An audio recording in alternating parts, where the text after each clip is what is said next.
I don't have to tell you things are bad. Everybody knows things are bad. Everybody's out of work or scared of losing their job. The dollar buys a nickel's worth. Banks are going bust. Shopkeepers keep a gun under the counter. Punks are running wild in the street, and there's nobody anywhere who seems to know what to do, and there's no end to it.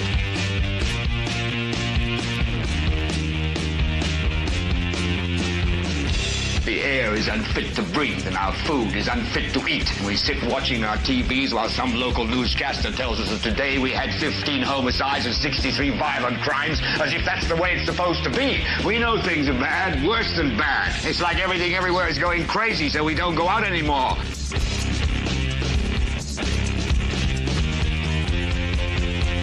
We sit in the house, and slowly the world we're living in is getting smaller, and all we say is, please, at least leave us alone in our living rooms. Let me have my toaster and my TV and my steel-belted radios, and I won't say anything. Just leave us alone. Well, I'm not going to leave you alone. I want you to get mad. I don't want you to protest. I don't want you to riot. I don't want you to write to your congressman, because I wouldn't know what to tell you to write. I don't know what to do about the depression and the inflation and the Russians and the crime in the street. All I know is that first, you've got to get mad. You've got to say, I'm a human being. God damn it. My life has value. So, I want you to get up now. I want all of you to get up out of your chairs. I want you to get up right now and go to the window, open it, and stick your head out and yell, I'm as mad as hell, and I'm not going to take this anymore.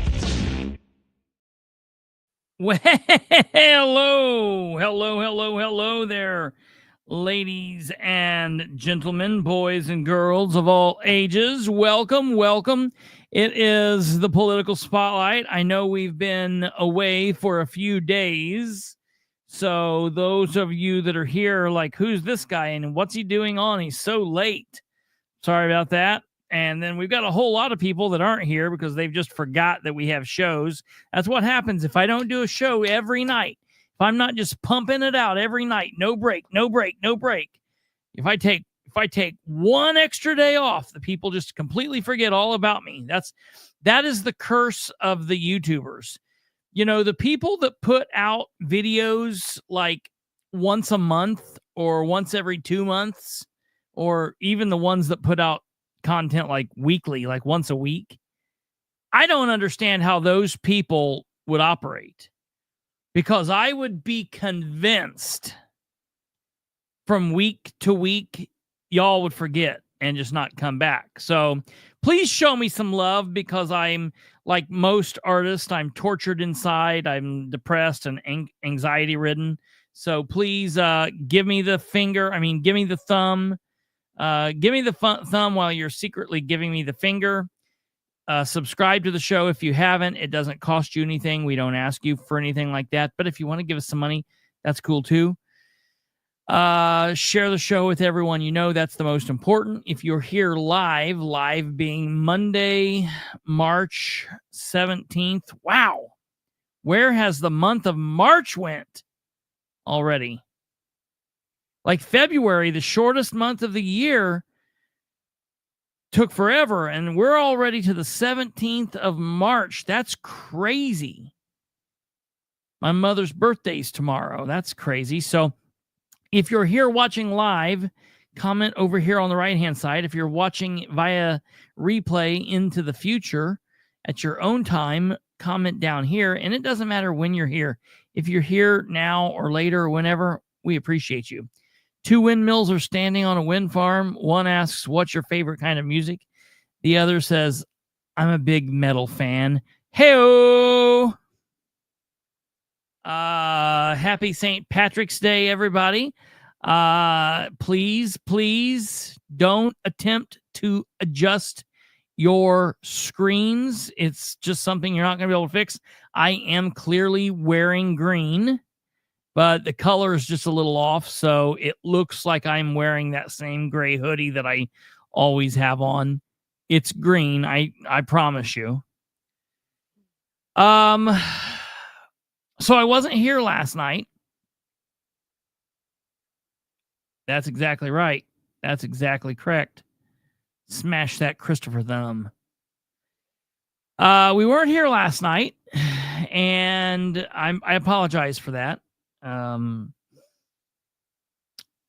I had some things that I was taking care of behind the scenes, off camera, and it was pushing it. And I know Kate probably needed some downtime. So we're here tonight, and we're going to cover a lot. There's a lot that went on today, folks. We had a Delaware County Commissioners meeting. I'm sure Randolph County had a meeting. We had the Redevelopment Commission meeting went live last Thursday was the Redevelopment Commission meeting. And I told you that night that I looked for it. Literally, that damn thing went live like 20 minutes after we went off the air. I could not believe it. So we've got that. We've got that going. We've got a Delaware County Council meeting scheduled for tomorrow. We have the rally down at the State House to talk about. And then I have a couple of other odds and ends that I want to discuss with you. There's today, this episode, I'm like on overdrive kind of. There's almost so much going on that I can't focus. It's really hard for me to focus on what we really need to be talking about. So let me look at the calendar and get this out of the way first. Council meeting tomorrow. Board of Works meeting Wednesday. Muncie MRC meeting, Muncie Redevelopment Commission meeting Thursday. So the big things for today are, of course, the fact that the 93.1 WIBC gang radio station down in Indianapolis, they held a property tax reform rally at the State House, and it was quite interesting. So we're going to be talking about that, and we're going to be talking about a couple of other things. Before we get started on the local stuff, good evening. Good evening, Les. Hey, Joe Black. More than you could ever know. More than you could ever know. I did not take the day off to sort the new studio. It's about half and half over there. It's the thing. It's just across the way here, just right through the wall. I can look at the wall right there in front of me. Brandon Rudd. Oh. There's some Brandon Rudd. He's up on the in the comments. We're gonna have to get you back on here, Brando. Everybody's sad they haven't heard your song in a minute. I actually played this the other day while we were waiting for somebody to come on. I don't know who it was. Maybe, I don't know where it was, but I played it the other day for some reason, and I was like, oh man, that makes me think about Brandon. Well, one of these days we'll play that for Brando. So, no, he's not coming on, everybody. Sorry, I tricked you. I don't know which one is in the comments. I don't know if it's, that is your jam. This is the real one. Is that what you said? It's the real one. Yeah, that's the real one. I could see by him putting, that's my jam. Yes. Les Cloud answering Joe. So, all right. Before we get to any of the local stuff, I do have to announce something rather big, and I am all for it. I'm excited. I can't hardly breathe. Like it's almost as if, oh man, you jerk. Are you kidding me? Hold on. I'm trying to figure out if I can. Wait a minute. What happened here?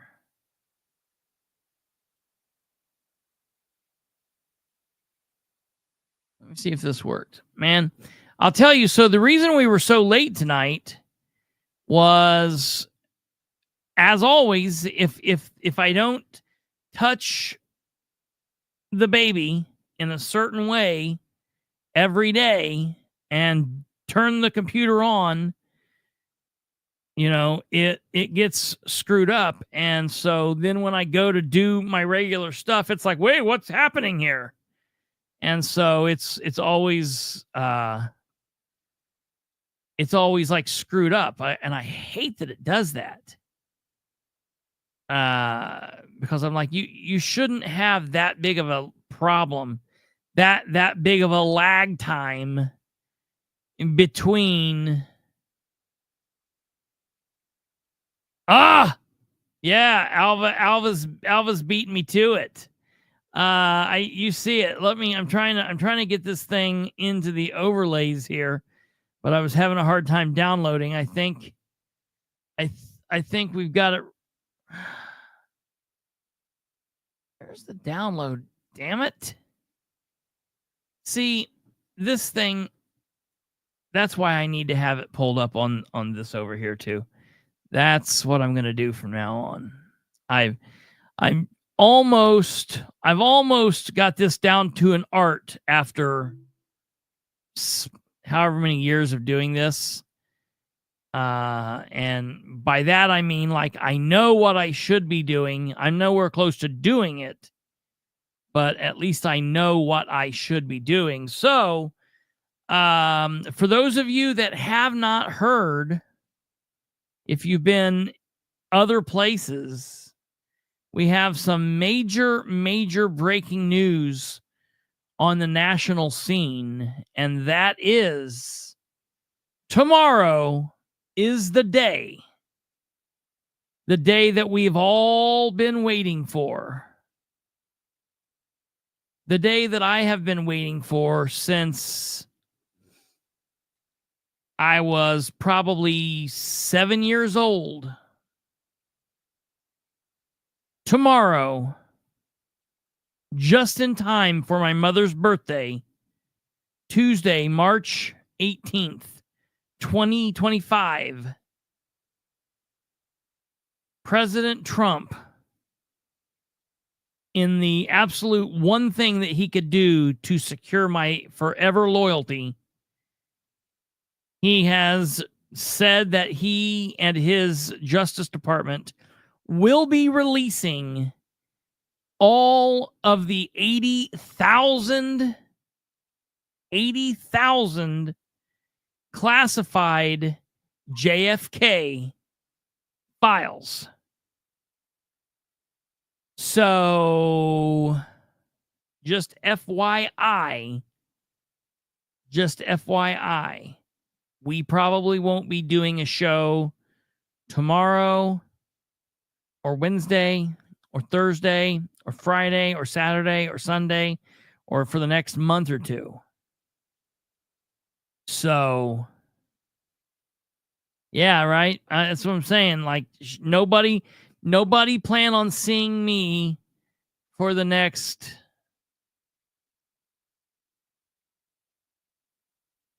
80,000 days.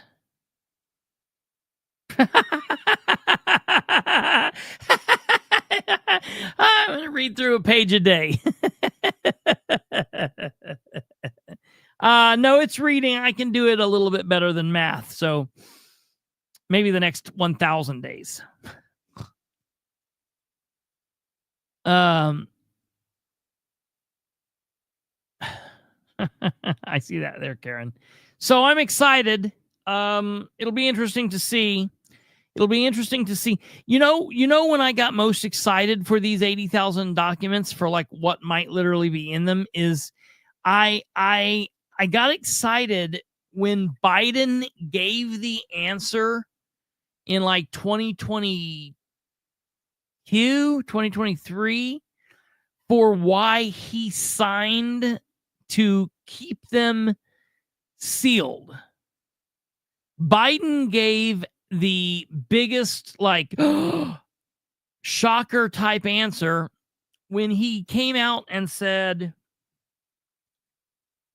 we need to keep them sealed a little while longer because releasing them could cause Americans to distrust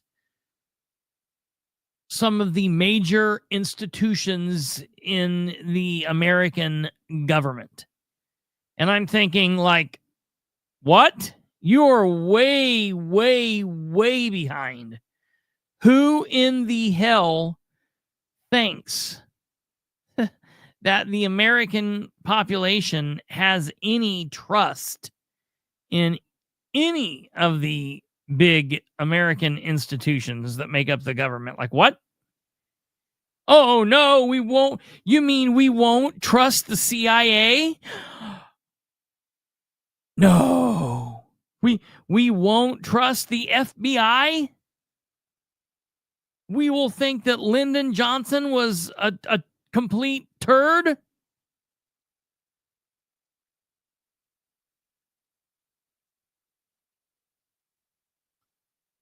I don't know. It's going to be interesting. I think I'll be let down. I think a lot of it will be a big letdown. I think there'll be some interesting factoids in there. You know what? I was listening to Joe Rogan the other day, and he got as close to somebody saying like what my theory is, and I've never heard anyone else say like my theory. I think that my theory is really kind of unique. I don't know that I've ever heard anybody else say it. And of course, just in quick, because I've talked about this before, but my theory is that Lee Harvey Oswald is a code name. It's like the theory that for the fan fiction for James Bond, the reason why James Bond every so often is a different person. You know why James Bond is Sean Connery and Peter Brosnan and all those other people? It's because James Bond isn't a specific individual. James Bond is a code name, and that these specific elite MI6 people who go in to this specific unit, like they become 007, and that is James Bond. They lose their, kind of like secret agent man, taking away your name and giving you a number. They take away their actual identity, and these people become James Bond.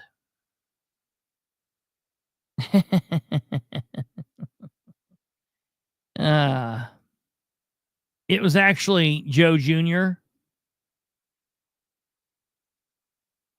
So my theory is that and the reason I think that, and the reason I say that, and I don't understand why anyone else hasn't really ever picked up on this, is because during the several weeks leading up to the Kennedy assassination, after the Kennedy assassination, a bunch of people reported running into Oswald everywhere. Like they said, oh, we ran into Oswald at the Mexican embassy, and he was a short, stocky man with a mustache. And then someone's like, well, we ran into Oswald shooting at a shooting range, and he was talking about how he was going to kill the president, and he was a really tall guy with blonde hair. And then there was another Lee Harvey Oswald that was test riding a car and talking about hating the president. And so there were all of these different people called Oswald. And so my theory is like the three hobos, the three hobos on the train, they were all part of this. And so, for example, after these 4 or 5 different people who were all set up in these positions took all of their shots, they were all supposed to disperse, and they were told, if you get in trouble, we'll come help you. If you get in trouble, all you've got to do is when you're walked through and they put you the very first time in front of your camera, all you've got to do is say, I'm just a patsy. And we'll come take you out of there. And then, of course, that's exactly what they did. They said, oh, he's there. He's there at Dallas. All right, we're going to get him Sunday. And Jack Ruby went down and Oswald and plugged him right there in the stomach. And they extracted him out of the picture. So, I don't know. That's always been my theory. We'll see. Yeah, Joe Rogan. Hey, Joe. I was going to tell you guys, but I didn't want to. I didn't want to brag. But Alva, you are correct. Hi, Joe. We're low key friends. So, the Kennedy paperwork tomorrow. 80,000 pages. JFK blown away. What else do I have to say? I can't wait. It's going to be exciting.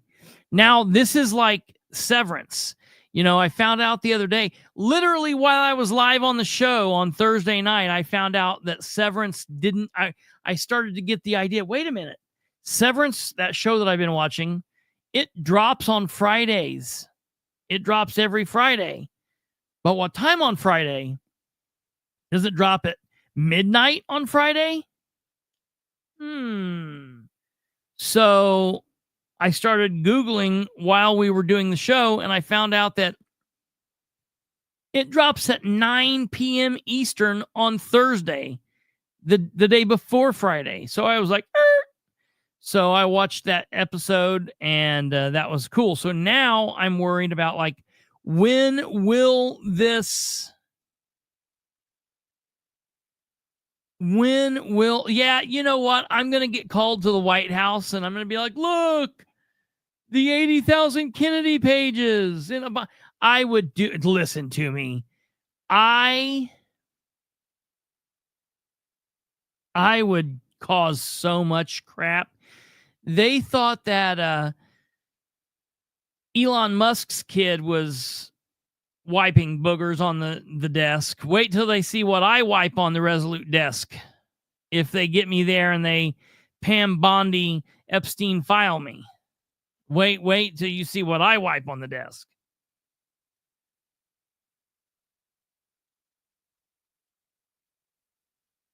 I don't know.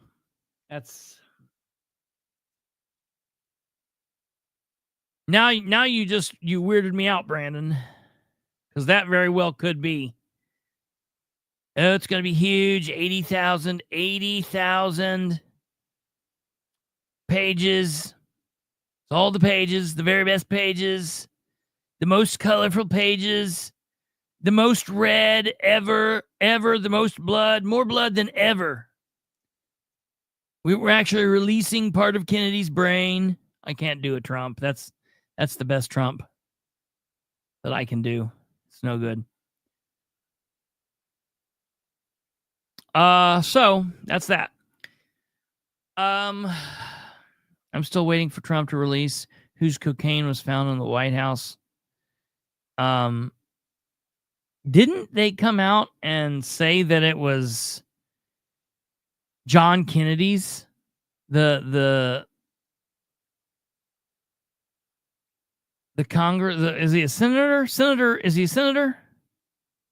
I think so. Senator John Kennedy from Alva's neck of the woods. Dude, I love that guy. He's my favorite. He's my favorite person. Let's see, what is he? Yeah, he's a senator. John N. Kennedy. I love that dude. Look at this. Still Billy 101. Get on with the point. What point are you wanting me to get on with? Let me ask you. This is the point. What we're talking about here's the point, brother. Let me ask you, what point, is there a specific point that you're wanting me to get on with? And we will address you specifically.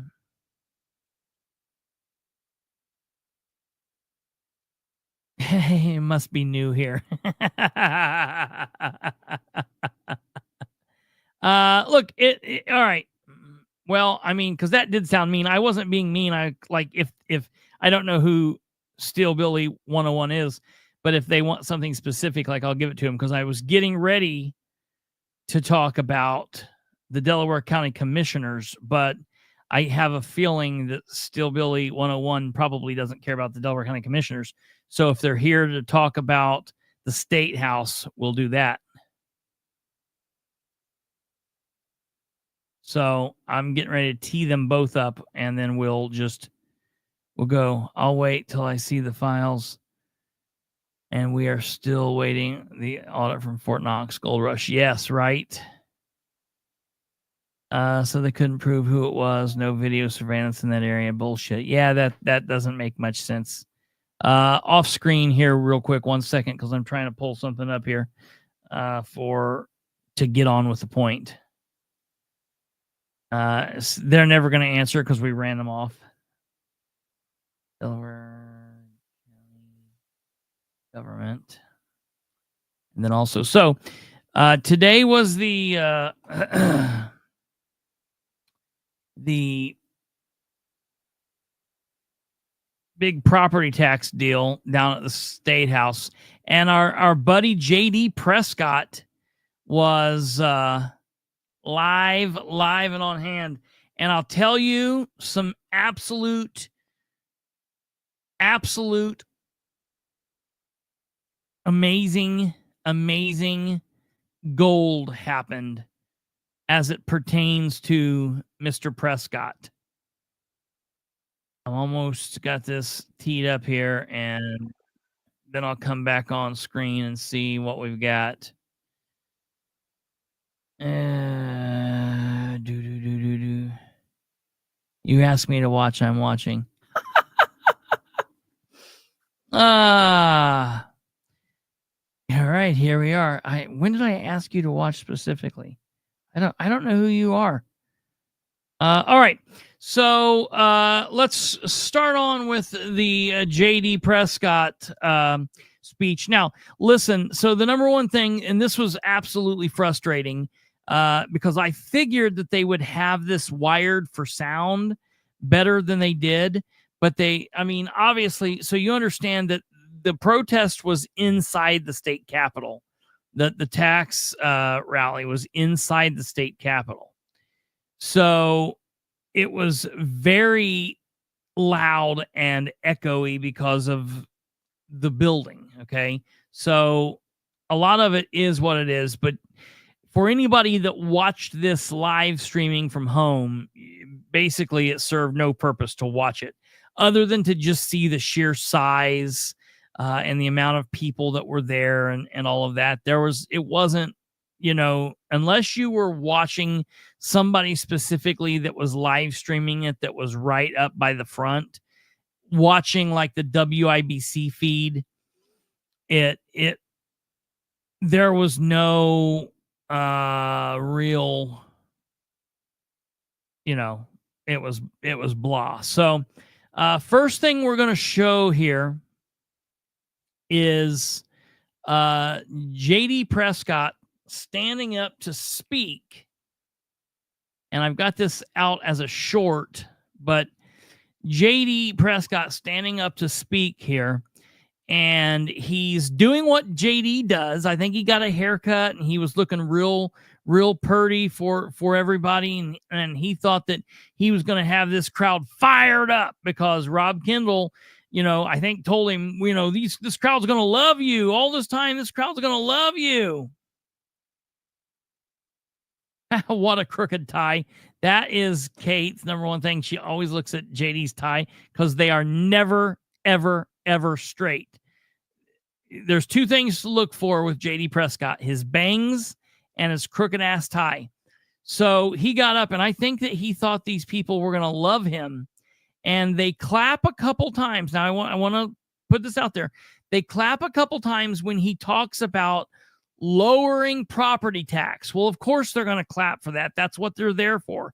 But then listen very carefully for him when he's talking about how this isn't going to happen today. It's going to take a long time. And these people just lose it. They call him liar a couple times, and they absolutely boo him. This was not a good time for JD Prescott. So here we go. First off, thank you all for coming out here tonight, for showing up. I sat through hours of testimony and Ways and Means, hearing from multiple lobbyists and special interest groups.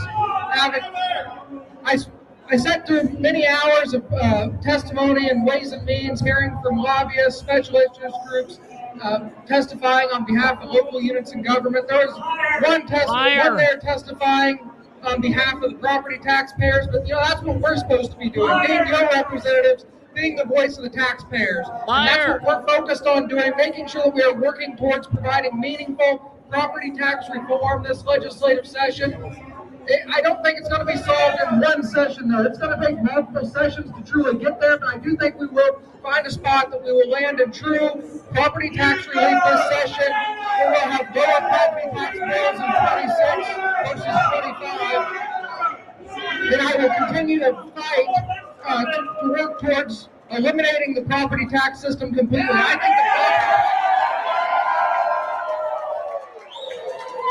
I think it's time to repeal and replace the property tax system, but it will take time to do so. It will take time to sell that, sell the replacement funding back there. You have my word, I will continue to fight for that. And at the end of the day, not all communities are the same. So we have to look at how the property tax system affects the Marion County, the Donut Counties, but then in areas like I'm at, a very rural, agriculture-heavy area. I've got farmers in my district that just sent me a message just this weekend saying that property tax bill went up 26% on the ag side, 20% the year before, and if we don't do anything else, it's going to go to 20% again. So you're looking at over 60% increases on ag property taxes over a 3-year period. So we cannot just shift that tax burden from one group of taxpayers to another. We need to fix the system, and you have my word, I will continue to do that. We've got a lot of good people working on this in Ways and Means. My colleagues here, Representative Ireland and Haggard, we continue to fight for you, the people of Indiana. Dude. First off, thank you all for coming out here tonight, for showing up. He is such a whiny, sniveling little monkey man. He's a crybaby, and I've got to say that amazing footage was brought to us by none other than David Williams, live in like the front row. And I thank him for that footage. It was quite magnificent. Okay. And so I think that it was interesting seeing JD, because you can tell he's afraid. Listen, JD hates the people. Hates people. I listened to JD Prescott on Kendall and Casey this morning at between 9 and whatever time they go off. I listened to JD's segment, and he's talking about how he wants people to come up and talk to him face to face, and he wants people to call him on the phone and email him. And I'm like, no, he doesn't want to do any of that. I called JD twice today, And JD ignored all of those phone calls, did not answer them, did not text me back. So far, I have not received a phone call back from JD since 2019. The last time I received a phone call back from JD Prescott was 2019. So I just want to be really clear that whatever Kendall and Casey's doing, and I get what Rob's doing. Rob really needs this thing with Braun to go through and this thing with Micah to go through because he's hitched his wagon to Micah. Okay, he needs this to happen, and Micah and JD are doing whatever it is they do. And so therefore, somebody who used to hate JD Prescott, okay, as recently as like last year, the year before, the end of 2023, the beginning of 2024, Rob did not like Prescott. Just didn't. Now he's like, calling him like my guy, and you're a great one. We need 100 more like you. It's so crazy to me, and it is what it is. But I think it's funny because on all of these things, I text back or I tweet Rob, and I'm like, yo, what's the deal here? Like, can't you just admit that like you're doing this just because you're now on team Beckwith and like, I don't understand. I don't have to do that. When I don't like someone, I don't have to, like, I can like one person and I don't have to like their friends. It's really, really crazy to me that it's such a big deal. That they've got to like all of a sudden be up his ass and around the corner. It's really crazy. So we'll show some pictures here in a moment, but from all accounts, there were hundreds. Okay. I don't know what the exact amount was. Maybe David would tell us what he thought, how much he thought. I see that there, David. How many people do you think were on hand today? 500. I was, from everything that I was seeing, I was guesstimating around 400 to 500 people. Which, listen, to be inside and where they were was a decent amount of people for being a Monday. For being a Monday at midday, I'm cool with that. I'm like, they did a pretty good job. Okay.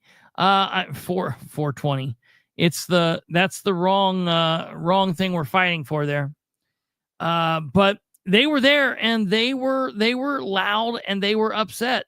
The 400 to 500 people that were there gathered in the Indiana State House to attempt to pressure lawmakers who don't give a damn about anybody there, let's face it, into adopting Governor Braun's plan for tax cuts, led by, obviously, WIBC hosts Kendall and Casey and Jason Hammer.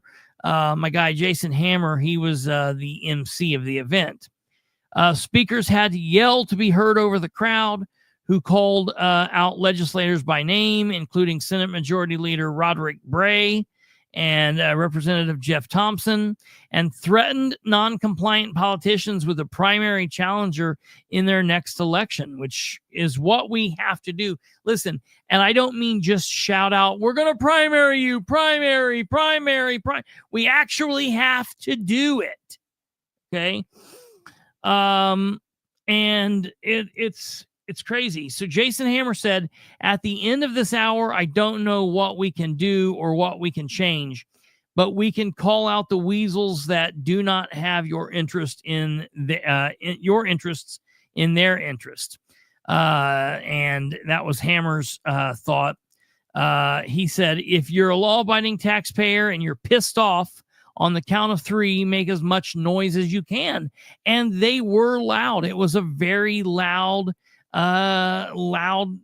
rally. I mean, they put off a lot of noise for being only 400 to 500 people.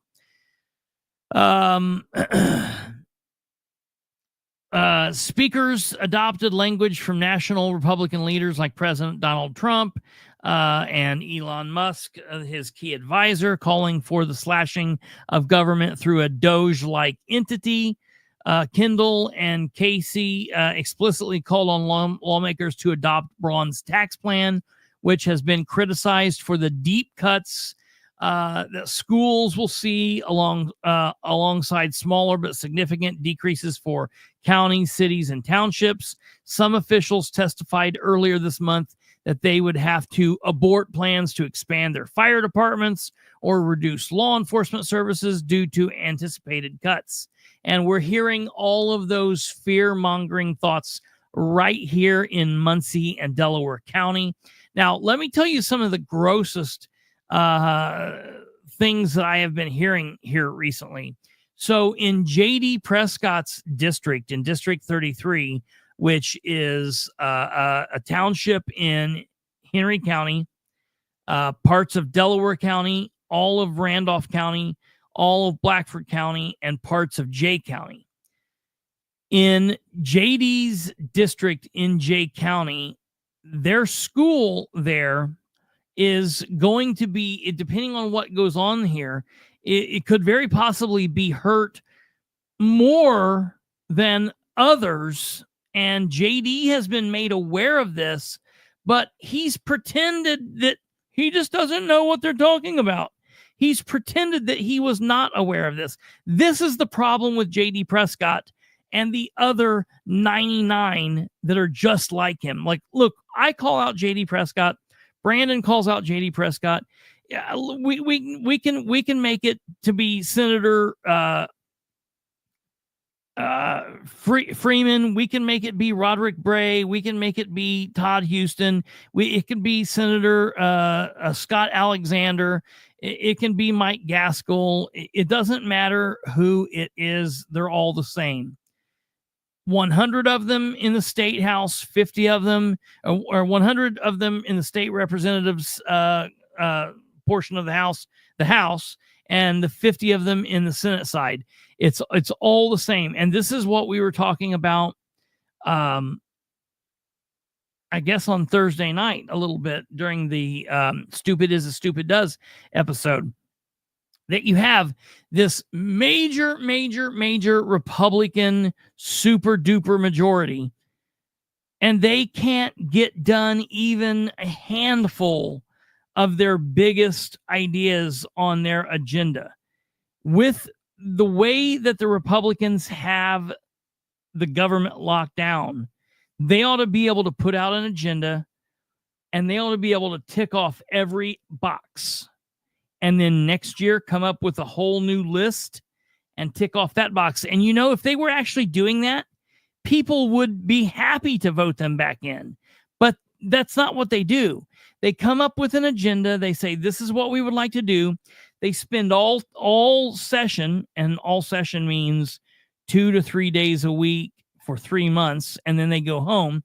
They spend that short amount of time doing all of this hodgepodge bullshit, not even hearing a majority of the crap they put out, and then not getting anything done, and then going home and saying, well, you've got to elect me next time so I can get stuff done. We tried. That's the reason Rob Kendall used to call J.D. Prescott the try guy, because he tried, but he just never seemed to get anything done. That's what's crazy.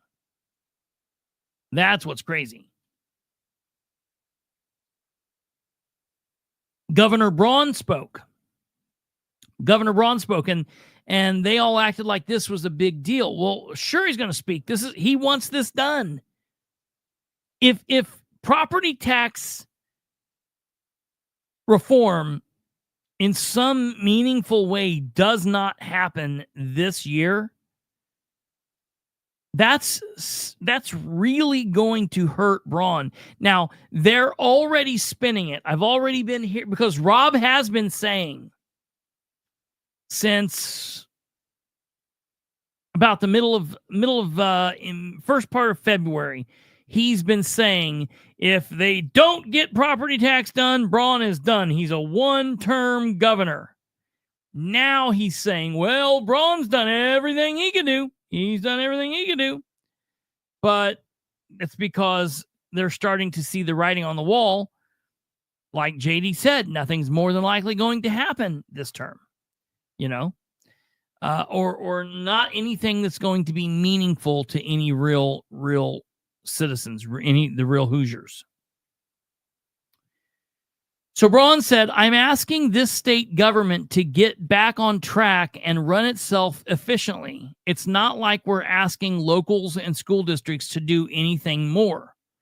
Braun said to the crowd, government should be the most powerful at the local level, but they cannot be growing their enterprises faster than the economy grows. Braun has criticized schools for their spending, as seen in his property tax plan that would save homeowners a collective $1.3 billion, but cost schools $536 million. Braun, which as himself, he was a former Du Bois County school board member, recalled an instance where the district considered replacing $16,000 benches because of some peeling paint. Another board member brought paint and hired a correction crew to paint it for $800. And that's the problem with government. They do things like that. Well, we've got we can order these $700 chairs as rentals, or was it $700 or $1,700? I can't quite remember. I'm off screen, but give me a second here. Off screen, and I have my glasses off. That's just the kind of crap that goes on in government. We'll land this plane in a good place that gives real relief and keeps our government healthy, said Braun. But if it isn't for this, the rally, they're going to keep trying to push for nothing, and nothing isn't good enough.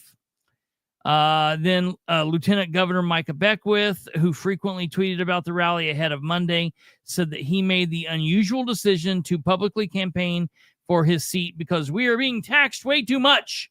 I've heard countless stories from people today and throughout the last 2 years where their property taxes have increased over 50%, 60%, even 100% in one case. Beckwith said at the property tax rally, this is egregious and we need it to stop, and we're going to stop it. A trio of Republican lawmakers called for the complete elimination of the state's property tax system, echoing sentiments on signs distributed at the rally that read, property tax is theft. Okay. And they did a really good job of putting these various signs out and really making a visual for those people that were there taking pictures to put out on social media and for the press. Let me pull this up here really quick, and I'll show you some of the pictures that we've had there. Okay, so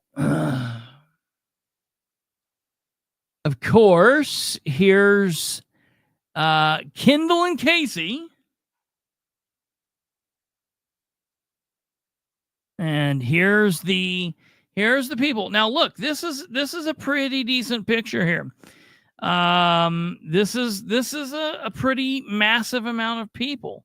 And I was looking in here to try and determine there are several people that I saw that I knew. Give me 1 second here. I'm trying to get this.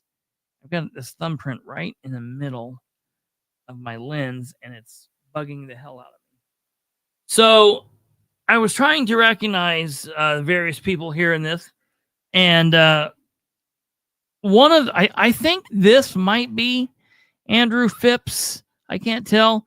he was there. He was caught by several folks. Saw several pictures of Andrew Phipps. I'm shocked he's still around, but that's cool. So yeah, here's the folks sitting down. Is that David? Can't tell if that's David or not. But here's another angle. Let's get up here.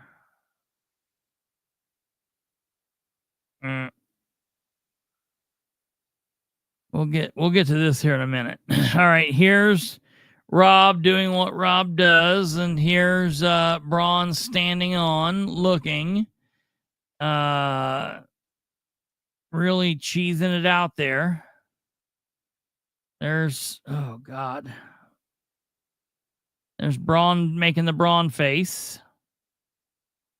And look at this dude who's staring right into our souls.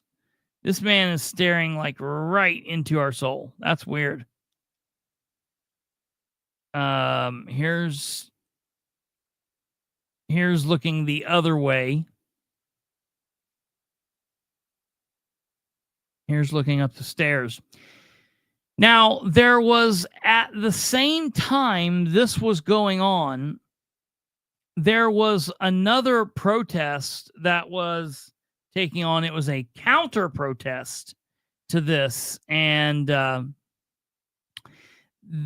was kind of interesting because they were apparently, what I don't understand, and I haven't been able to read everything about this, but apparently this counter protest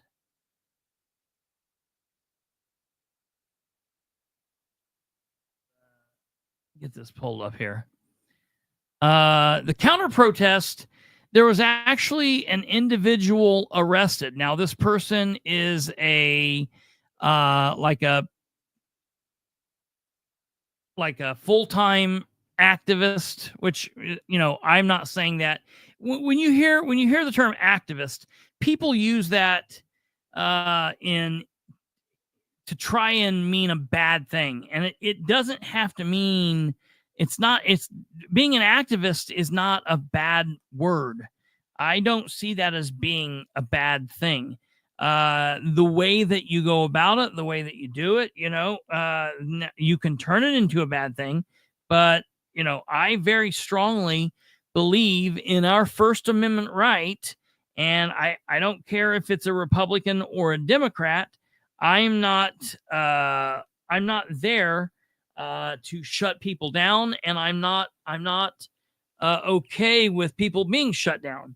And so I was really kind of surprised. I thought that was you, David. I'm really kind of surprised that this happened. Okay, so now here we have this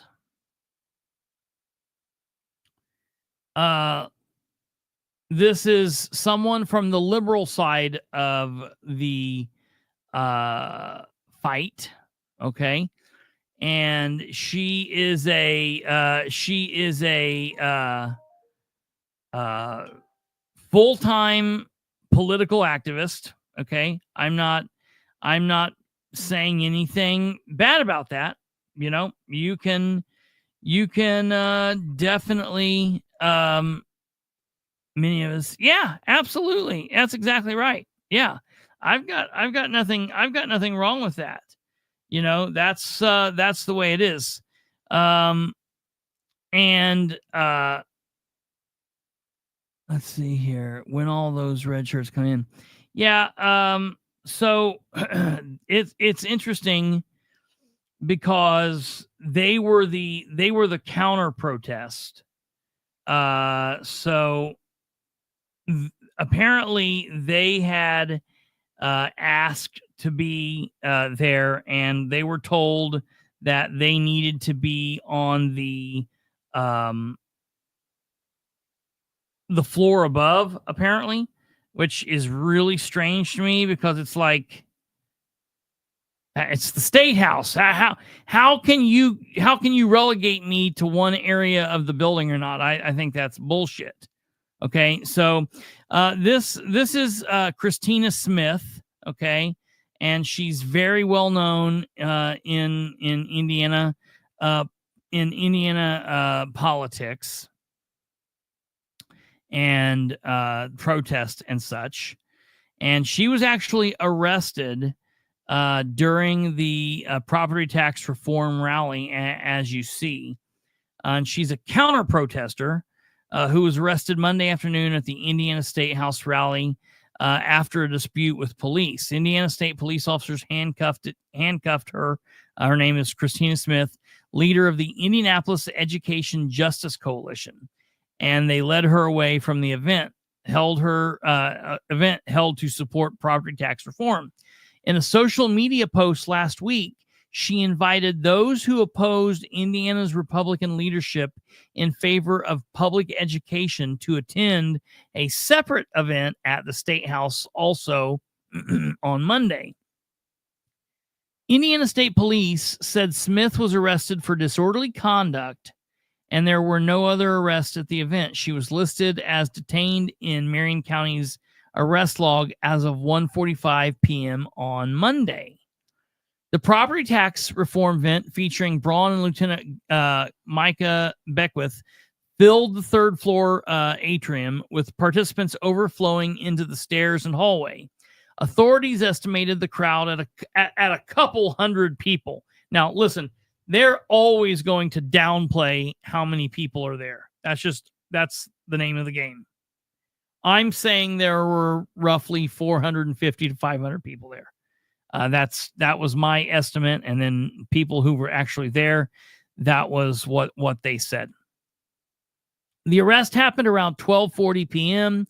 Police have not provided an account of the arrest, so it's really unclear what led to Smith's disorderly conduct charge. However, a colleague of Smith said that she believed the arrest was unwarranted. Well, of course. Governor Braun walked up to the property tax reform rally holding someone else's sign that says, "Who owns my house?" He's here with his wife, First Lady Maureen Braun. Someone posted in a tweet. Smith is a longstanding critic of both Republicans and Democrats in Indiana, including Indianapolis Public School Board members and other groups that support charter schools and school choice. Earlier this year, Smith filed a harassment complaint against an Indianapolis Public School Board member. The status of that complaint is unclear. Smith was at the State House Monday as a part of an event to advocate for music education in public schools. The arrest followed a disagreement with police over the music group's presence on the third floor of the State House, the same location as the property tax rally. Who gives a shit? Lawmakers this session are debating property tax cuts, but Indiana school districts and their advocates say the changes could affect public school funding. Braun campaign on property tax relief.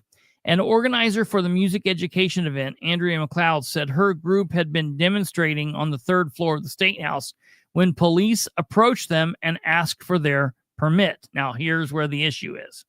Police told the group, which included Smith, that they needed to leave the third floor and go up to the fourth floor to comply with the permit. I don't like that. However, McLeod said she was originally told by the Indiana Department of Administration that her group was allowed to move freely within the State House between noon and 1 p.m. We did have permission to be there, McLeod said. We were there to raise support for public education and arts programs to remain funded. She came to support our call for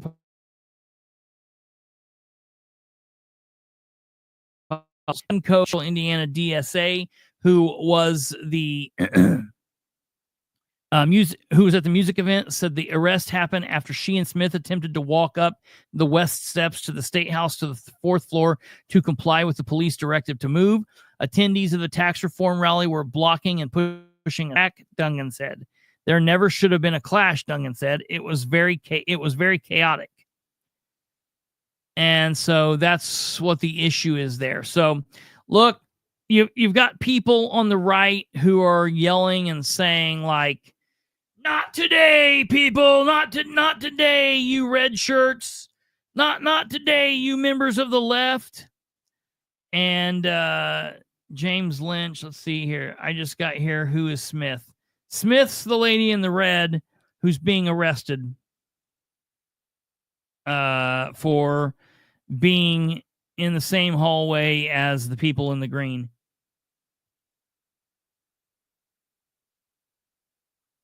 So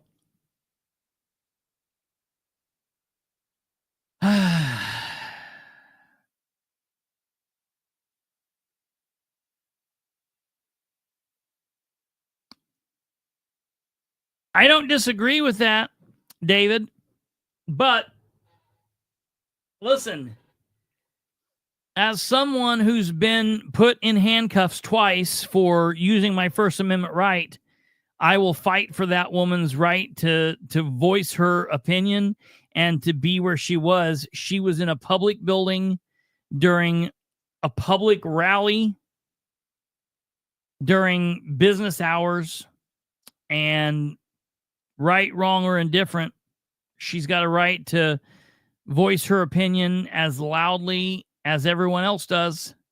I guarantee you this woman wasn't making louder noise than the 500 people who were there in green shirts. So I don't know.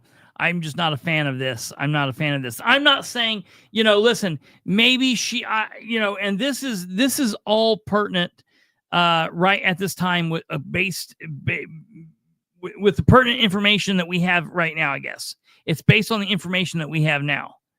It's very good possibility that more information can come out, and we might find out that she put her hands on somebody, or she I don't know. So we'll have to find that out. And now listen, Stumblefoot says she has no right to my money.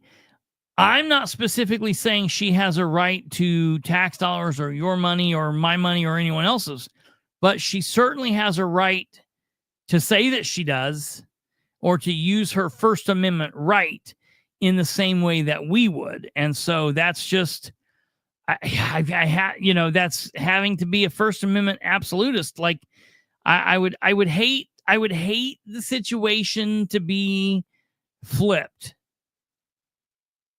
I would hate for the situation to be flipped, where there were a whole bunch of Tweety Bird's friends doing a protest, a peaceful protest, rightfully so, and that I wanted to engage and go down and, say my piece.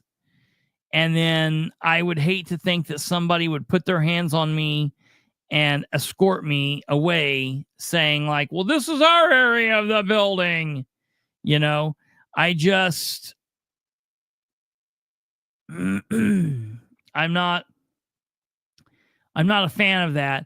I want to show you this real quick here.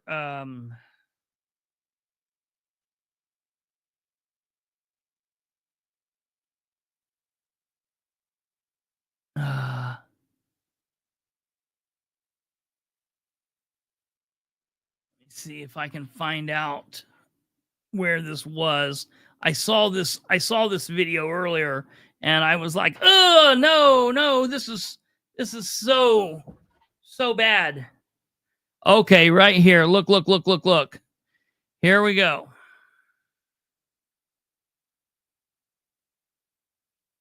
Yeah. Here we go. We're going to see it right here. Give me 1 second. Let me get this to, let me stop sharing. Let me reset this.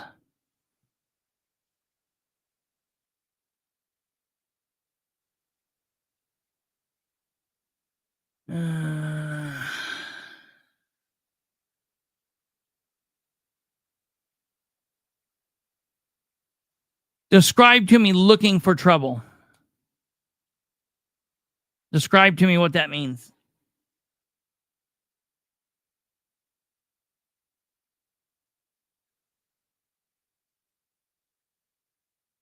While I'm attempting to load this up here.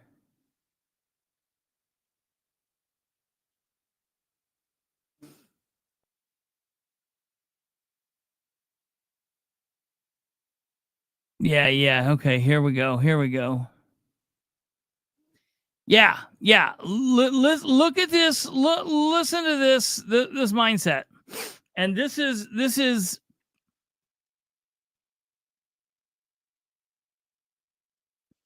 Jerry Lopez.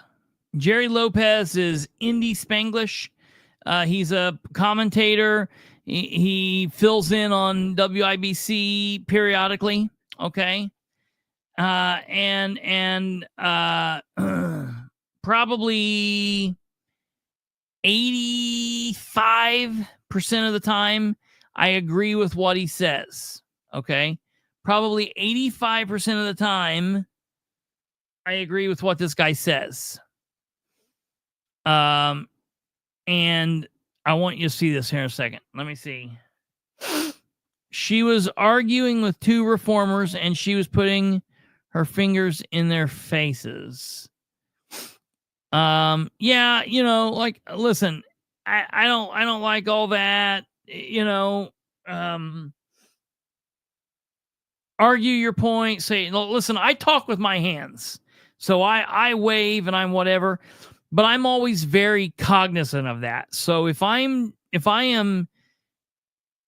someplace and I am passionately debating with someone, I make sure to step back and to be far enough away that while I'm using my hands and being animated, that person can't take that as me trying to harm them in some way or putting their my body on them in some way. Was very angry, and it was right in front of the cop on the left of the trooper in the picture of her arrest. So yeah, look, I mean, so far, unless she was touching somebody, I still don't have a problem with her being loud, angry, animated. I mean, in my opinion, she could have been cursing and carrying on, and she still would have been good to go. Some people could say that's looking for trouble, and you might very well believe that that's looking for trouble. I still think that looking for trouble still falls within the definition of utilizing her First Amendment right. But I want you guys to look at this from this specifically. He specifically calls himself a conservative commentator. Okay, I want you to look at his words here. You're not allowed to wear a Democrat Socialist of America shirt in front of a Cuban without catching the business. Not today. What?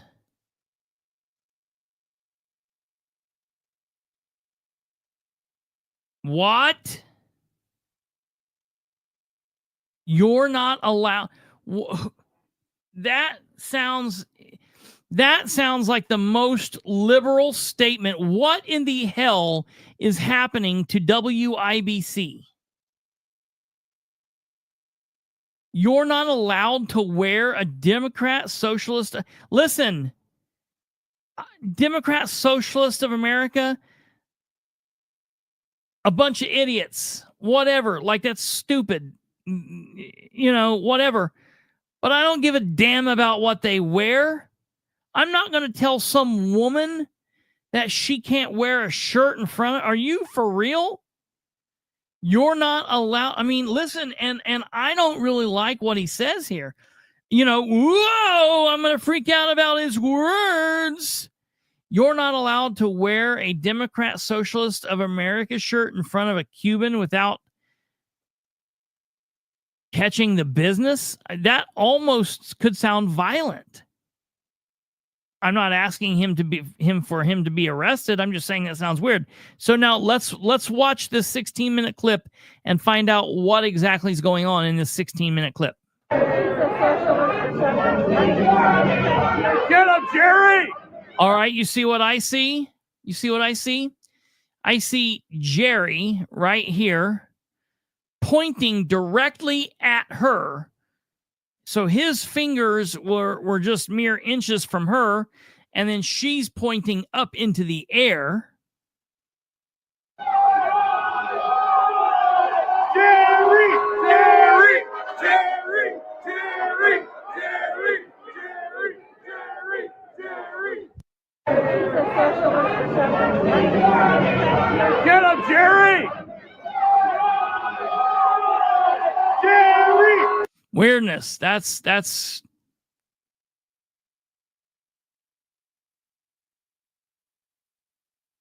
what's that?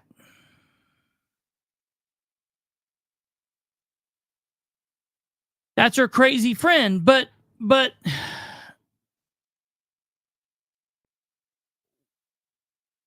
Tweety Bird, are you following along? Jerry is Jerry Lopez, the man that we're talking about, the fill-in commentator on WIBC. His name is his radio name is called Indy Spanglish. His name's Jerry Lopez, but since his name's Jerry, they're chanting like Jerry Springer. So it's kind of like, you know, that kind of thing, because there was trouble there. But I just don't like it. I just don't like that. I just don't like that type of thought. They're all there wearing shirts and saying what they want to say politically. And then, you know, like the comments in this thing says, "Love it, man, commie bitch." A mask, go figure.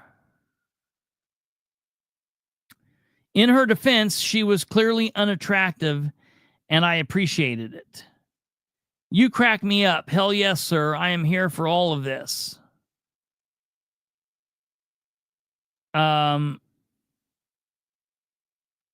We don't really care who she is, and in socialism, since we don't know who she is, she could easily be disappeared.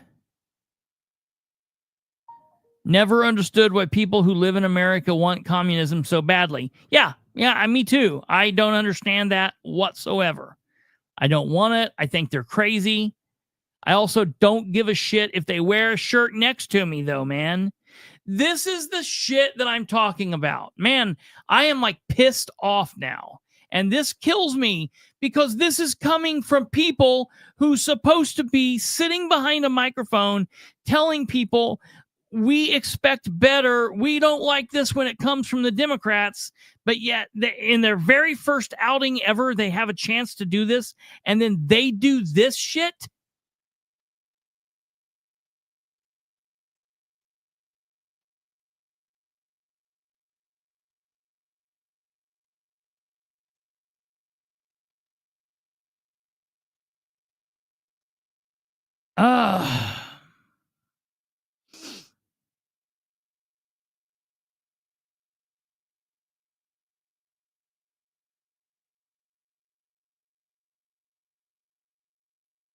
I don't know, man. That's frustrating.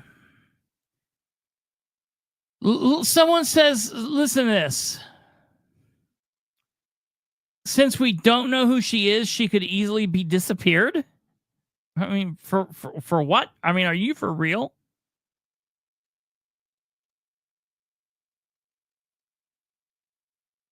Ooh, her shirt.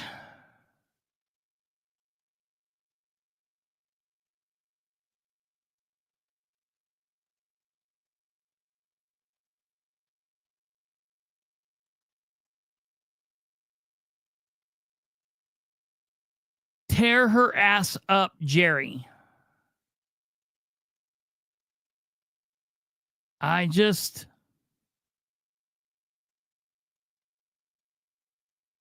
don't know. I think that's crazy. I honestly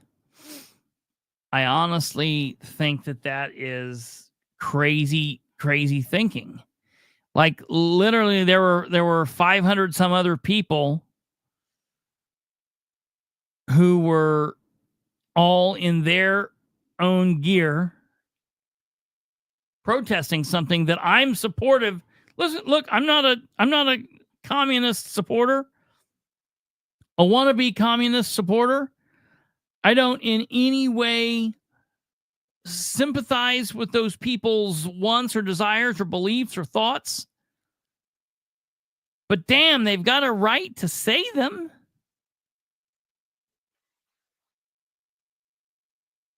You know? We have to think they have a right to say them.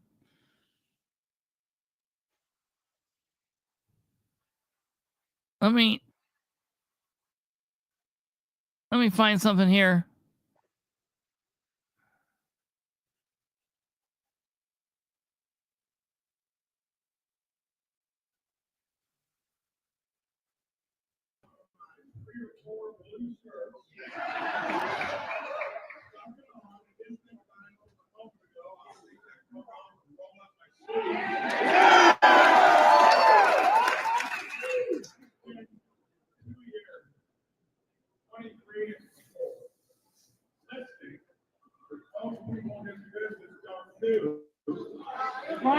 Now let me hold on. Let me get back here and see this.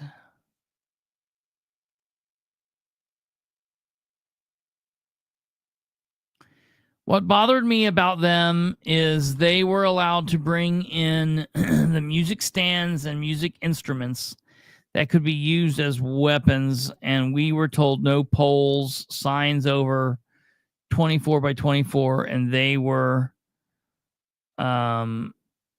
bigger.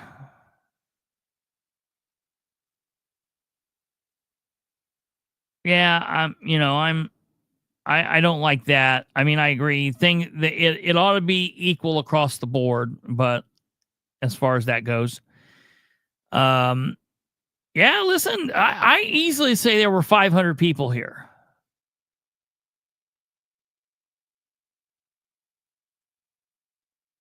This has nothing to do with Trump, Tweety Bird. This has nothing to do with Trump. Trump didn't even know this was going on. He didn't care this was going on. I don't, maybe he couldn't have even found Indiana today. I have no clue, but Trump had no clue. This had nothing to do with Trump. I promise you. And Trump is not going to stop any one of these people from talking. I also promise you that. Yeah, if we're going to have rules to which sounds weird, if we're going to have rules about our about our First Amendment right, here, why don't we do this? Why don't we have no rules governing our First Amendment right other than what's already lined out in the First Amendment? And then beyond that, it's like time for rock and roll time. Jackie Fisher says, how long did the rally last? Well, so the true rally lasted from 1 o'clock until about 2 or 2:30. However, the Kendall and Casey show started at 9 o'clock. And it ran until like 9 to noon.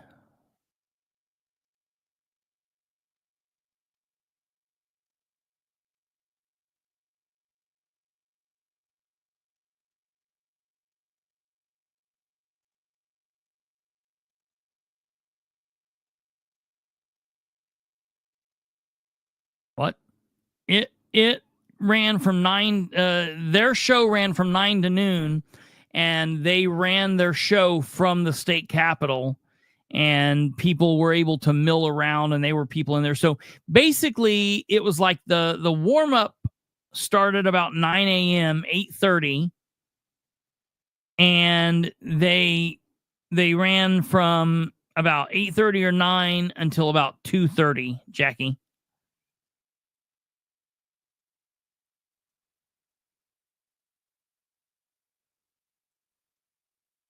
Stumblefoot, that's just any terrestrial radio.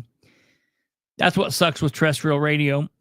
That's why I always thought a radio gig would be the best job of all time, because you work for 4 hours a day on air, but truthfully, that 4 hours is condensed into about 160 minutes worth of time. So it's like, that's nothing, like awesome. And then, you have the show prep, which could, be a lot, but that's, they're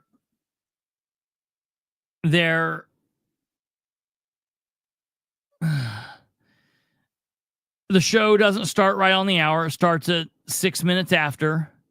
And then the first segment runs until about 15 after. So less than 10 minutes. Then you get about a 5 to 8 minute segment before the bottom of the hour.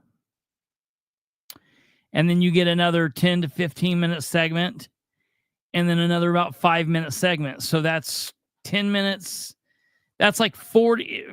You're basically working 40 minutes divided up out of every hour. Out of every 60 minutes, you're working like 40 minutes. So it's it's an amazing thing. And that's radio, but it is what it is. So yeah, that's always the problem, that's why it's always better, since they went to recording the stuff on YouTube, going back and listening to it afterwards, because you can, first of all, they cut a lot of them out, and you can fast forward through all the other dumb shit. So that's the big protest. Here's the big take. Here's my big take on this. It doesn't matter. What happened today doesn't matter. What's going to happen with this is the same thing. You know what it would have taken? It would have taken 5,000 people to be here.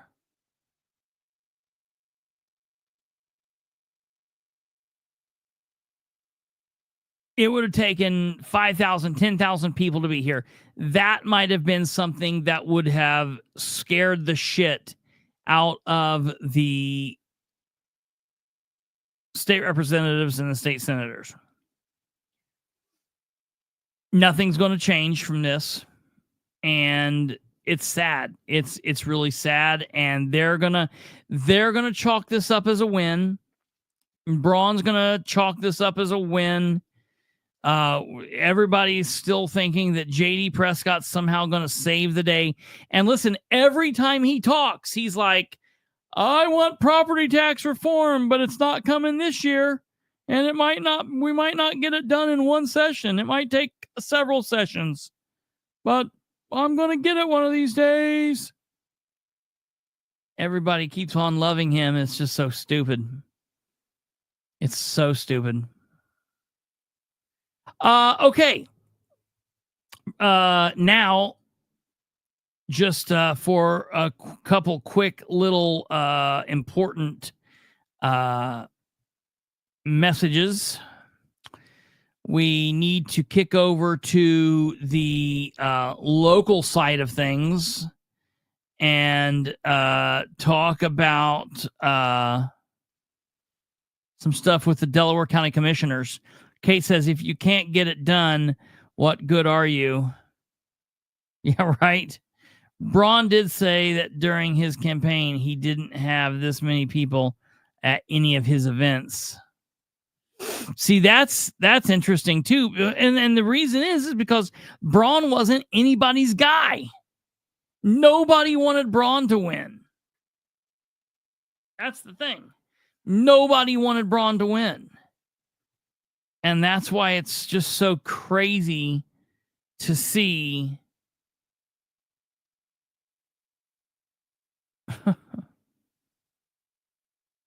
some of the people who I thought would have known better jumping on board with Braun, knowing what the deal is. It's mind-boggling. Yeah, and he didn't want Micah to win. I mean, it's just such a weird dynamic between all of those people. Okay. So on the Delaware County Commissioners meeting, we're not going to listen to this whole thing. County Commissioner meeting order. It's Monday, March 17th, 2025. Time is 9:01. Let's open the meeting with the Pledge of Allegiance, please.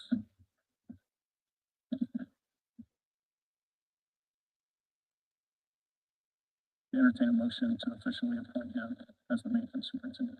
So move. Second. We have a motion to approve Don Chambers' building superintendent position. A second. Roll call, please. So they got rid of the old building superintendent. Thank God. We got a new building superintendent. Yes, you're official.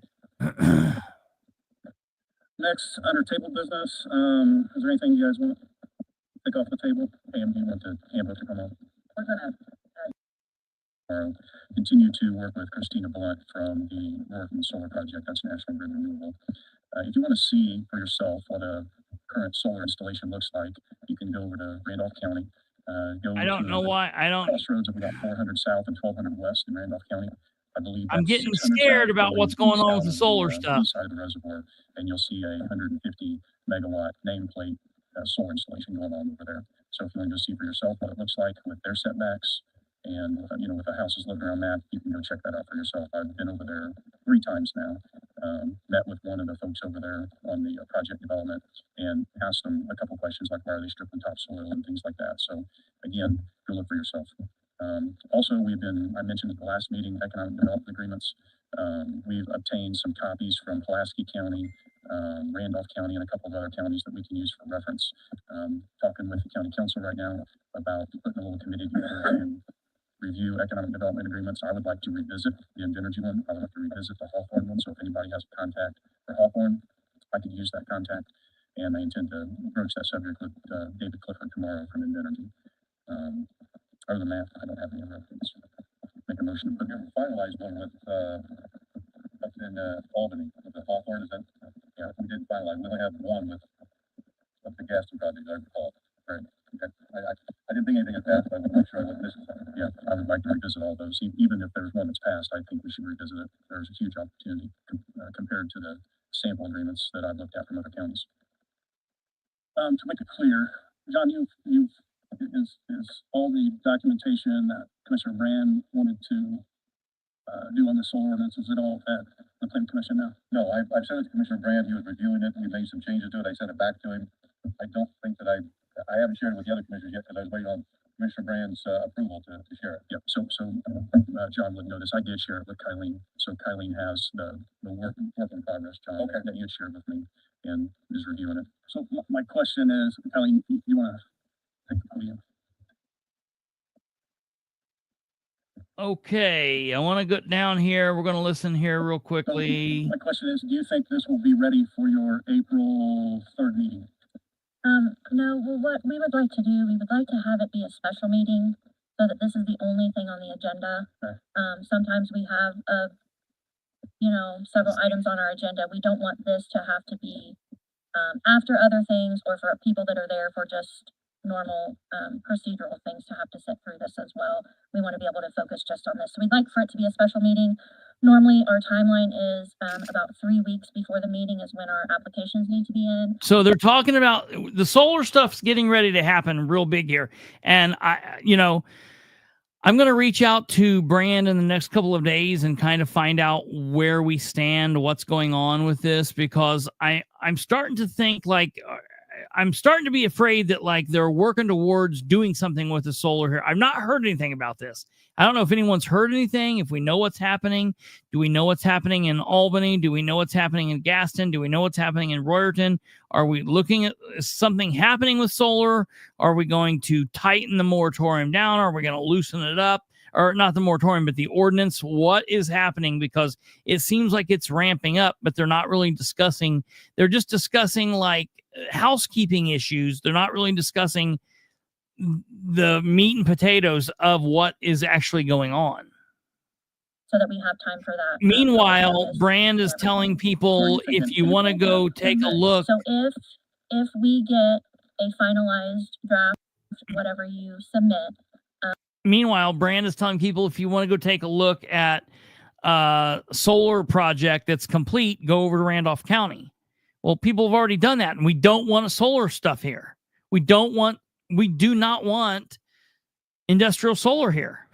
So no, I don't need to go see it. I don't want it. We need at least 3 weeks in order to get that public notice in and schedule a date. So we're still shooting for March 17th to have it heard on all of our social media pages.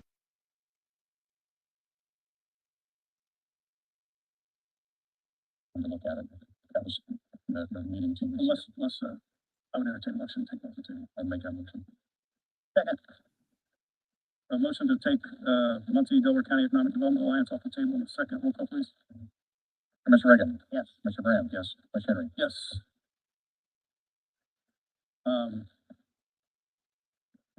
I'd like to send this to the DCRC also. I agree. I would make a motion that we approve this funding request, but only for 1 year. I don't think we should do it for more than 1 year.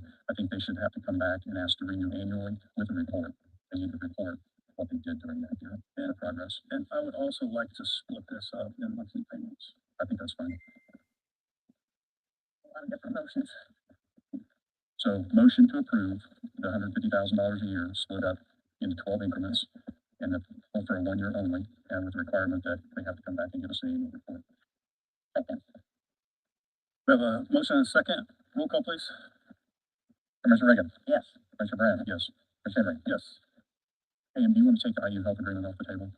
Yes, for right now. Yes. Make a motion. If you want to come off the table. No, I want to, can we table it till we? Sure. It can remain on the table. Okay. Thank you. Now we're done with table business. All right. Next, we have the approval of the minutes for the commissioner meeting March 3rd, 2025. I've sent some right. And they were changed. Thank you. Make a motion to approve. Second. There's a real specific point here. I'm looking at the agenda. Made the motion and Stephen seconded. Okay. Yep. Commissioner Rand. No. Commissioner Reagan. Yes. Commissioner Henry. Yes. Okay, thank you for that. Next we'll go to USI Insurance, Brent Webster.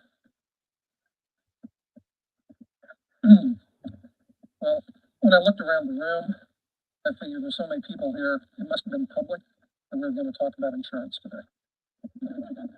Nope. Okay. I may be one of the least popular people when it comes to professions. Seems like nobody likes the insurance broker. We are currently and have been for several years with Travelers Insurance. 18. Hold on. Did we do something right here at the beginning? Correct. And Dave Williams was Dave Williams from the Sheriff's Department that was head of the local UAW. I'm good with that. Okay. Council.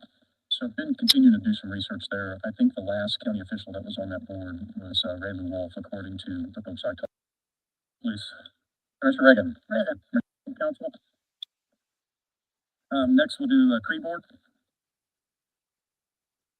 I believe at the last meeting, and she said she was going to investigate that. That was David Williams. And if I recall properly, union, correct. And Dave Williams was Dave Williams from the Sheriff's Department that was head of the local UAW.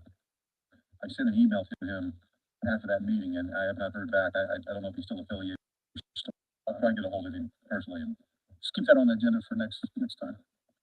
Next we have, the building superintendent, Mr. Don Chambers. Transferred up to Eaton, due to my wife. I'm just glad to. Thing you guys want? Take off the table. Pam, do you want the handbook to come on? Mr. Brand, yes, Mr. Reagan. I'd like to revisit the Hawthorne one, so if anybody has a contact. Well, Okay, that you'd share. maybe it's later. Hold on here. International Proactive Outreach Portion. They also had, and I think one of us took this spot. Okay. We took off Bryce and Angie. Was it Bryce and Angie? Yeah, we took off Bryce and Angie. I know Terry was off. Terry was the county council appointment. Was he? Yes, he was the county council appointment for there. All right, here we are. I think they should have to come back and ask to renew annually with a report. They need to report what they did during that year and progress. And I would also like to split this up in monthly payments. I think that's fine. A lot of different motions. I think that's fine. Here we go. Listen. A lot of different motions. So motion to approve the $150,000 a year split up into 12 increments and for a 1 year only, and with the requirement that they have to come back and give us an annual report. Okay. We have a motion and a second. Roll call, please. Commissioner Reagan. Yes. Commissioner Brand. Yes. Commissioner Henry. Yes. Pam, do you want to take the IU health agreement off the table? Yes, for right now. Okay. Make a motion. If you want to come off the table. No, I want to, can we table it till we Sure. come back? Remain on the table. Okay. Thank you. Now we're done with table business. All right. Next, we have the approval of the minutes for the commissioner meeting March 3rd, 2025. Damn it. It's got to be here somewhere. The grant with, or the contract with ECI RPD for local economic development, correct? ECI was international. International, yeah, international. Muncie, Delaware County Economic Development Alliance was all other local means. Yep, but we approved the international last meeting. With that, sent to DCR. Yeah, yeah. With that being approved, Michelle Batters currently sits on the DCRC. Yes, I would like to remove her and replace her with Carrie Wiggerby, who was on there, and I think one of us took this spot. Okay. We took off Bryce and Angie. Was it Bryce and Angie? Yeah, we took off Bryce and Angie. I know Terry was off. Terry was the county council appointment. Was he? Yes, he was the county council appointment for there. I think he still comes to the meetings occasionally, and I just think it's a little bit of a conflict for Michelle to be on there. I think Carrie had done a good job in the past. I would entertain that motion. Okay, here's a problem. Here's a big problem. Listen to me right here.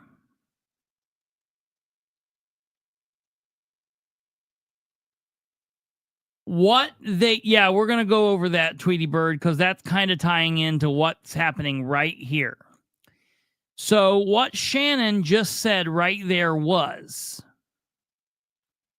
I want to take Michelle Batters off of the Delaware County Redevelopment Commission board. He just took Michelle Batters off. And without asking people to apply, without asking anybody to look into it, to do something, to say, hey, I'm interested or this, he said, I want to take Michelle Batters off because I think it's a conflict of interest, which I agree, because she also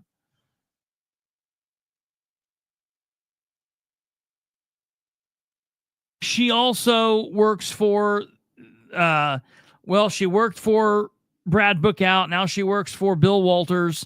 And so they think that when her vote comes up, she has to always abstain, and they don't like losing a vote. So they're pulling her off, and they put in Carrie Wiggerly, which is a Democrat.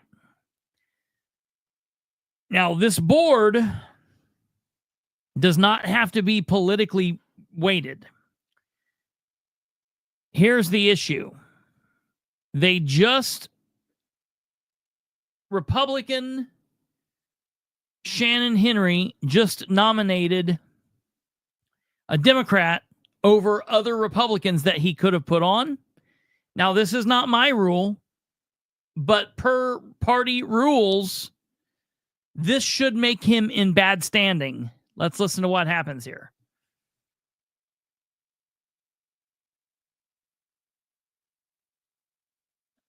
All right, so move. A second. We have a motion and a second. Did you get all that in? No. I'm sorry, you didn't get it. So we're removing Michelle Batters, right, from DCRC and replacing her with Carrie Wiggerly.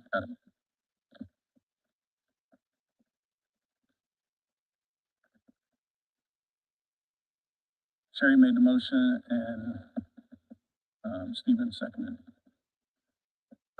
Yep. Commissioner Rand? No. Commissioner Reagan? Yes. Commissioner Henry? Yes. Okay, thank you for that. Next we'll go to USI Insurance, Brent Webster. So Shannon nominated him. Sherry voted for him. Brand did not. Shannon did. So this is now the second or third time that Sherry has voted or put forth or supported a Democrat over Republicans. It's the first or second time that Shannon's done it. And I think the new Republican Party has to hold them accountable for this. This is really strange that they did this. It's really strange why they've done this. Now, yes, we are going to look at the 3-hour Delaware County Redevelopment Commission meeting. I'm going to try to look over that tomorrow. But I just want you guys to think about what's going on here, because this is going to plant the seed for things that are going to be coming down the pike here real soon. All right.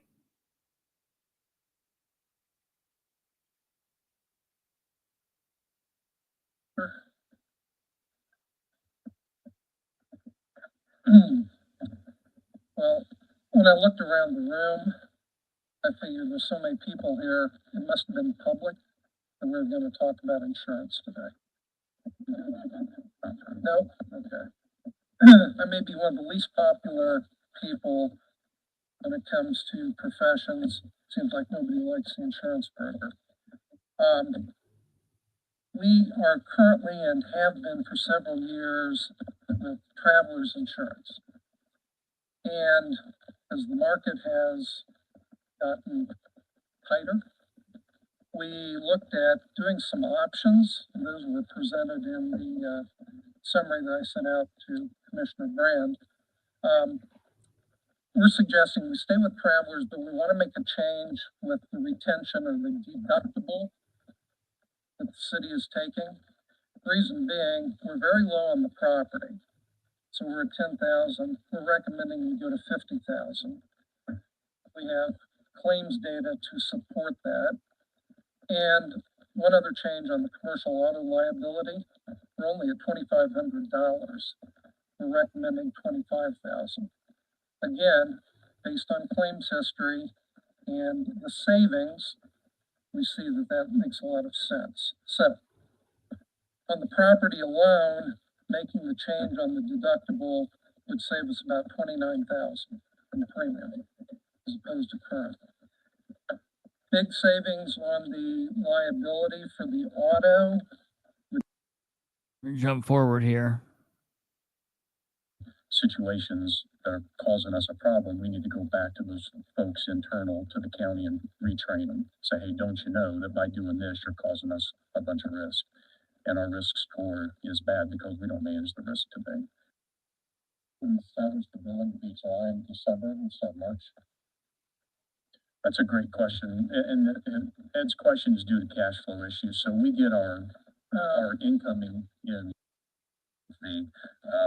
Okay, right here. This is the other thing I wanted you guys to hear from. Mark Manship, project manager for BW Construction. This is the project manager for the Delaware County Drug Rehabilitation Facility that's being built right next to the jail. February update for the Delaware County Mental Health Facility. Again, this update is in the rears just a little bit as we talk about our progress. Yes, Jackie, that's correct. February.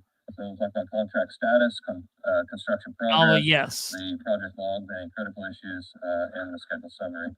The original contract value of $7,996,017 has not changed. We have not had any cost change orders, so that will remain the same. Construction progress, as far as the building exterior on the site, the water main extension is still holding as pending weather. We're actually looking at getting that water tap made this week. But as far as the February report goes, we still maintain the water main tap area covered in sand to protect it from weather. Sanitary extension is the same status. The piping's installed and the tap is prepared for a connection this month. Data conduit installed to the site limits. Again, waiting for the asphalt plants to open back up so that we can make that crossing of the walk path.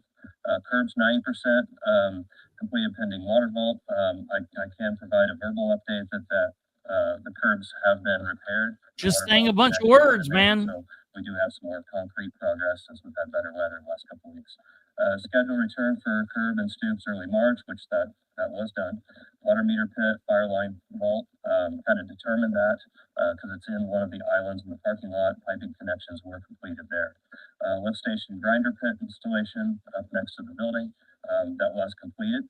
The piping connections were also completed and run to the sanitary discharge connection of the building. So that work has all been covered up. I'm trying to get the civil excavator work finished up around the building and then move to the off-site connections of hydrants and things. Parking lot undercut and stabilized, compact stone. It's still being rescheduled.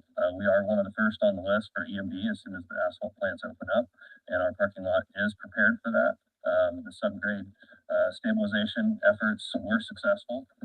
It took on construction traffic, delivery traffic, and held tight, so it should be a very... They're building this wonderful, great big building. We do have a little bit of punch items to make sure. And they're talking about all this and everything's going well. Alarmed. But we're not getting any I do have some progress photos attached word to so you can kind of see about WellPath. For your viewing pleasure. The people that are supposed to be inside the building taking care of the people. There's a lot of minutia there. They are still in a lot of hurt. Cutting grass. So John, I'd like to have an acre added to the farm, that farmer that rents it. Last council for the appropriation later on, but this is that's the update. I think that we can save the county a substantial amount of money by us not preparing meals and hiring an outside vendor. And I like the idea of having somebody else to stand beside us in the event of lawsuits or any liability like that. So as far as the contract is concerned, if you guys have any questions about it, you might have had a chance to read over it. No questions on the contract. There are current Delaware County employees that perform this service. Yes, there are 4. There's the head matron and 3 full-time cooks. These people, Victus has agreed to offer. What the sheriff is talking about is changing where we get the food for the inmates, and I think that this is a good idea. It sounds like the food is going to be a healthier alternative to what they currently have. It's going to be a new kind of a newer menu, an updated menu, and it's going to be something that I'm sure that the people inside the jail are going to love it because it's just going to be something new. It'll eventually get tired and old, and that's what will happen. One of the things that's interesting here is they asked the sheriff if he can expand on his contract with this company to add the people who will be in the drug treatment facility. Man, they are going full tilt, balls to the wall on this drug treatment facility. And we still don't know what the deal is with this because WellPath is like a rudderless ship. They've filed bankruptcy. They're out there in the middle of nowhere. We're not hearing anything from them. I don't understand why Stephen, matter of fact, when I talk to him this week, maybe I'll recommend that he calls them and has someone from WellPath come in and give a presentation on what the hell we should be expecting when the time is right for them to come in, because we don't want to get in a situation like we are currently at with the City of Muncie's Crisis Center, where something's happening, but God forbid anybody tells us, because they're just not going to do it. Employment to the three of them, matching salaries and also matching their current vacation schedule. So, they would be new employees for Victus, but they would maintain the current vacation schedule that they have now. You might explain about the new diets, and that sounds real nice. The food's going for quality. And with a food service company like this, they do a 4-week rotating menu. 2 hot meals a day and a cold. The cold would be breakfast. We're talking about a 2,500 calorie menu per day. I think it will be great to have the variety. Not the same company, Karen. No, a worse company, in my opinion. So that's one of the things that we're excited about.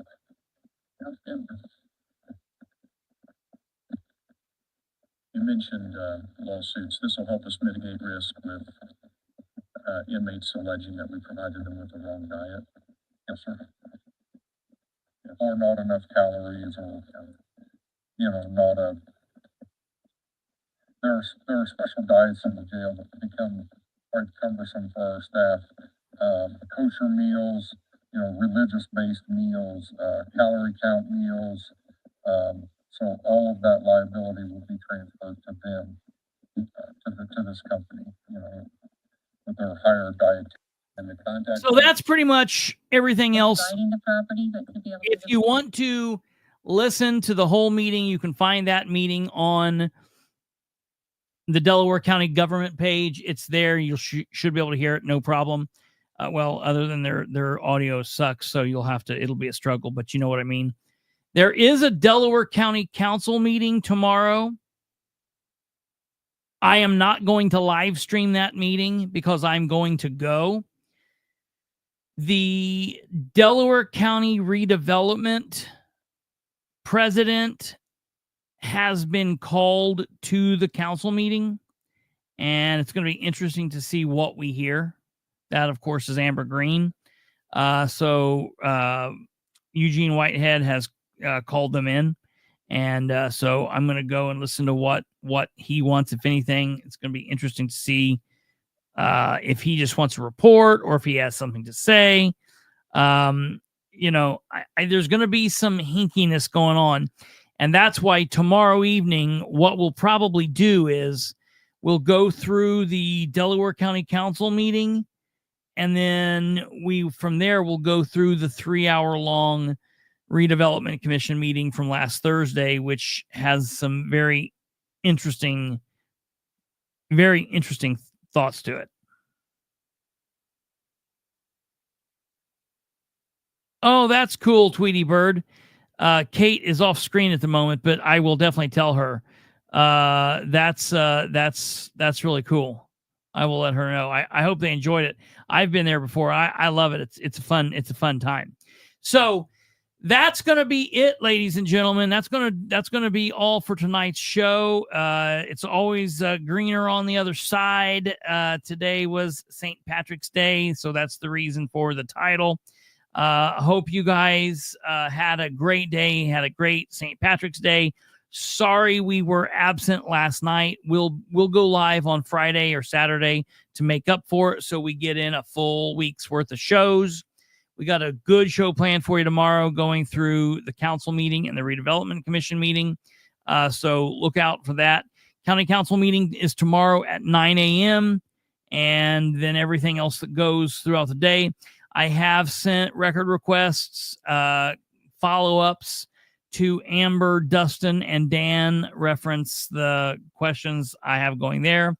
I have sent out another email to Brad Polk, so I'll keep you posted there. Reference the the check, and what was the other thing I was going to do? Oh, I was going to play this cringy podcast that I stumbled upon, but I'll do that tomorrow. One of you guys in here, somebody, remind me about the Honest Gabe, Gabe, Honest Gabe cringy podcast, and we'll go over that tomorrow. So somebody remind me, or all of you remind me, and we'll see what goes on. Hey, I said at the beginning of the show, this is a green shirt. Just your contrast is off on your computers. So instead of pinch me, give me that thumbs up on your way out. All right, you guys take care. God bless. Have a wonderful evening. Remember, while you're leaving, to do us that favor. Hit the thumb, hit the bell, share the show with everyone you know. Subscribe if you haven't, and we will see you guys all here tomorrow at 9 p.m. Take care. God bless. Good night. Goodbye.